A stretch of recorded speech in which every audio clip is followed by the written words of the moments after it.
Di zamanku tidak ada yang begini-begini. Para nelayan juga punya hak untuk mencari ikan. Kalau tidak boleh melaut di situ, itu melanggar hak orang mencari pendapatan. Saya yakin Prabowo itu orang yang tegas dan tidak punya rasa takut selama untuk membela daripada republik ini. Dulu oligarki atau konglomerat itu berada dalam pengawasan saya. Mereka tidak bisa semaunya bikin ini itu tanpa restu daripada pemerintah. Saya juga senang bisa bicara di podcast ini. Maksud saya podcast. Podcast itu zamanku dulu. Penak zamanku tuh.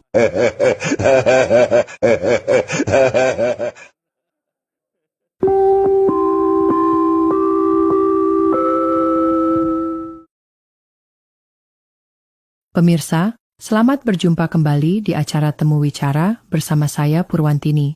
Sudah tersambung melalui saluran Zoom, yaitu Presiden Indonesia yang kedua, Bapak Soeharto. Selamat siang Bapak Soeharto. Maaf mengganggu waktu istirahat Bapak. Selamat siang. Nama daripada Anda tadi siapa? Saya Purwantini, Pak. Saya senang di zaman milenial ini ada nama Purwantini. Terima kasih, Pak. Kali ini saya ingin menanyakan seputar isu-isu yang tengah terjadi di Indonesia. Silahkan. Memang bagaimana keadaan daripada masyarakat saat ini? Penak zamanku tuh. Karena Bapak sebagai guru bangsa, saya ingin menanyakan pendapat Bapak tentang peristiwa yang viral belakangan ini. Peristiwa viral, kalau di zamanku yang saya programkan adalah spiral sebagai salah satu bagian daripada program keluarga berencana atau KB. Oh iya, apa KB 2 anak cukup masih dijalankan oleh pemerintah sekarang? Itulah Pak.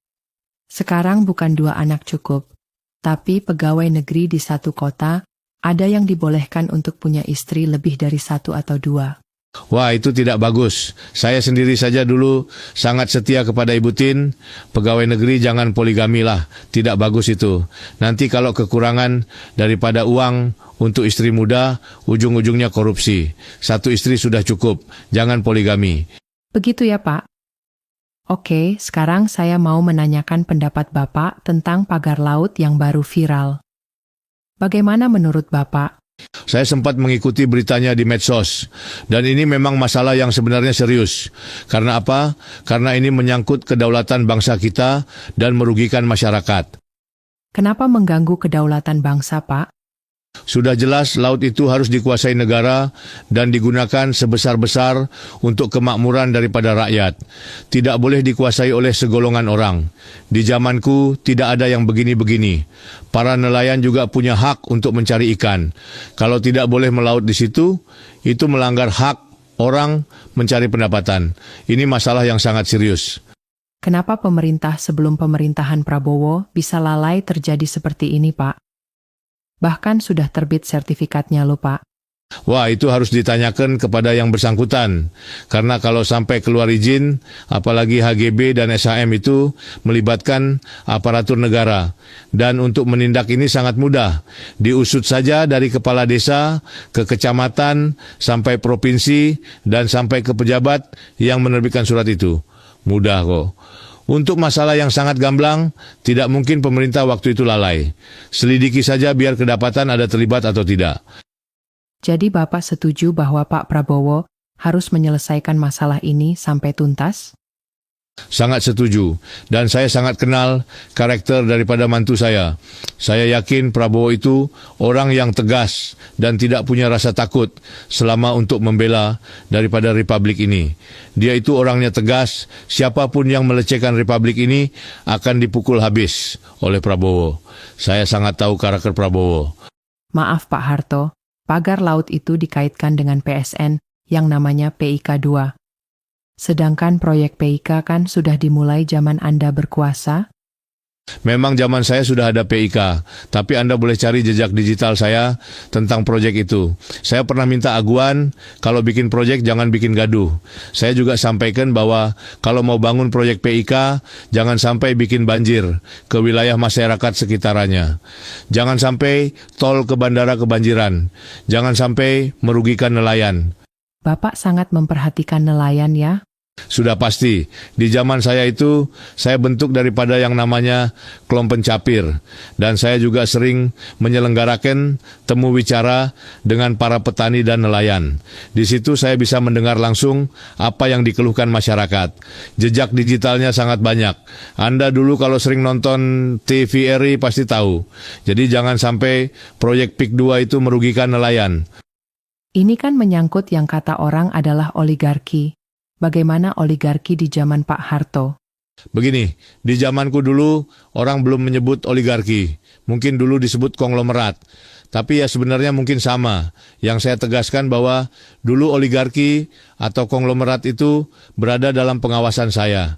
Mereka tidak bisa semaunya bikin ini itu tanpa restu daripada pemerintah. Dan wilayah konglomerat pada waktu itu hanya di bisnis saja. Mereka tidak saya izinkan untuk turut campur urusan daripada politik.